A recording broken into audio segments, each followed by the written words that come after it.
कलाकार उत्तर कुमार पिछले कुछ समय से सुर्खियों में बने रहे। पिछले कुछ समय से उनकी मुश्किलें भी बढ़ती हुई नजर आई, लेकिन अब एक बहुत बड़ा ट्विस्ट इस मामले को लेकर यह है कि जिस पीड़िता ने दुष्कर्म के आरोप लगाए उत्तर कुमार पर, उन्होंने खुद अब अपना मेडिकल करवाने से मना कर दिया है। आखिर क्यों?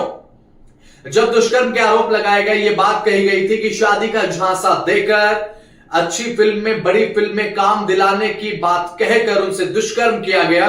और अब इस मामले को लेकर जब मेडिकल कराने की बात आई तो पीड़िता ने सीधे तौर पर इनकार कर दिया। बचाव पक्ष का कहना है कि पीड़िता बालिग है। अब यहां पर एक महत्वपूर्ण बात यह आती है कि जब दुष्कर्म के आरोप लगाए गए पीड़िता की तरफ से, तो आखिर वो मेडिकल क्यों नहीं करवा रही है? एक पॉइंट ये उठता है।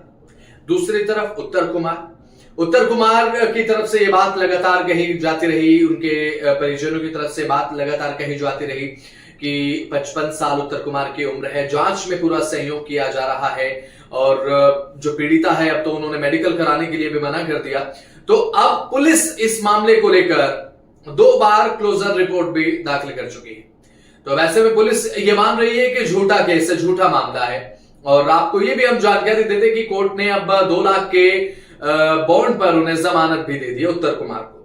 तो उत्तर कुमार की मुश्किल है हालांकि थोड़ी कम होती हुई नजर आई है, लेकिन यहां पर पीड़िता की तरफ से जो बात कही गई थी कि भाई शादी का झांसा देकर उन्हें फंसाया गया और दुष्कर्म किया गया, बड़ी फिल्म में काम दिलाने की बात उनको कही गई, और ये तमाम बातें कह के उत्तर कुमार ने दुष्कर्म किया। और उत्तर कुमार के जो फैंस है वो लगातार इस बात का खंडन कर रहे थे कि भाई ऐसा कुछ नहीं है, उन्हें जबरन फंसाने की कोई साजिश है। और ऐसा इसलिए क्योंकि जब उत्तर कुमार पर आरोप लगे तो शुरुआत में जो पुलिस की कार्रवाई थी वो बेहद ज्यादा संजीदा नजर नहीं आई। पुलिस की कार्रवाई में एक ढुलमुल रवैया नजर आया। उसके बाद पीड़िता ने मुख्यमंत्री योगी आदित्यनाथ के आवास के पास जाकर आत्महत्या की कोशिश तक की थी। उसके बाद यह मामला बेहद ज्यादा हाईलाइट हुआ। पुलिस ने इस पूरे मामले को सीरियसली लिया। सीरियसली लेते हुए उत्तर कुमार को अमरोहा से पकड़ा गया, एक फार्म हाउस से उन्हें हिरासत में लिया गया, पूछताछ हुई। और उसके बाद उनके फैंस की तरफ से हालांकि लगातार ये बात कही जाती रही कि उत्तर कुमार निर्दोष है, उन्हें जबरन फंसाया जा रहा है। परिजनों की तरफ से भी इसी तरीके की बातें कही गई। और हालांकि परिजन अभी भी ये कह रहे हैं कि हमने जांच में पूरा सहयोग किया है।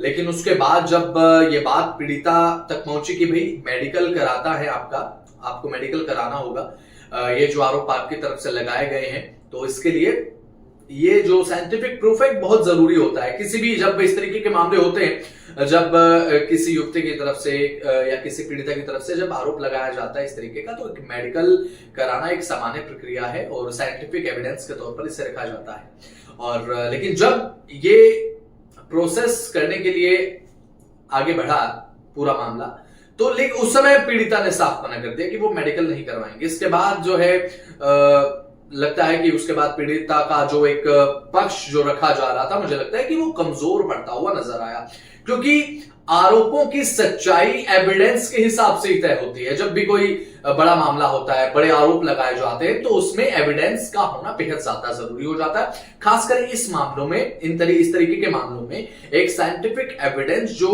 ये प्रूफ करता है कि जो बात आपने कही है वैसा है या नहीं, तो ये जरूरी हो जाता है। तो उन्होंने मेडिकल कराने से इनकार कर दिया। उसके बाद कोर्ट की तरफ से 2 लाख के बॉन्ड पर जमानत उत्तर कुमार को दे दी गई है। अब ऐसे में ये पूरा मामला इससे हाईलाइटेड है। उत्तर कुमार के फैंस लगातार ये बात कर रहे हैं कि हम तो पहले से ही कह रहे थे कि उत्तर कुमार निर्दोष है। आपकी इस पर क्या राय है? और जो इस तरीके के आरोप लगते हैं किसी भी कलाकार पर, किसी भी एक्टर पर, उसे लेकर आपका क्या सोचना है वो कमेंट सेक्शन में जरूर बताइएगा। लेकिन फिलहाल जो है आप ये कह सकते हैं, सोच सकते हैं कि उत्तर कुमार की जो मुश्किलें हालांकि फिलहाल थोड़ी कम होती हुई नजर आई है, लेकिन अभी देखने की बात है कि राहत उनके पास कब तक रहती है, क्योंकि अभी फिलहाल मामला खत्म नहीं हुआ है। मामला फिलहाल कोर्ट में, अभी फिलहाल जमानत पर उत्तर कुमार बाहर है।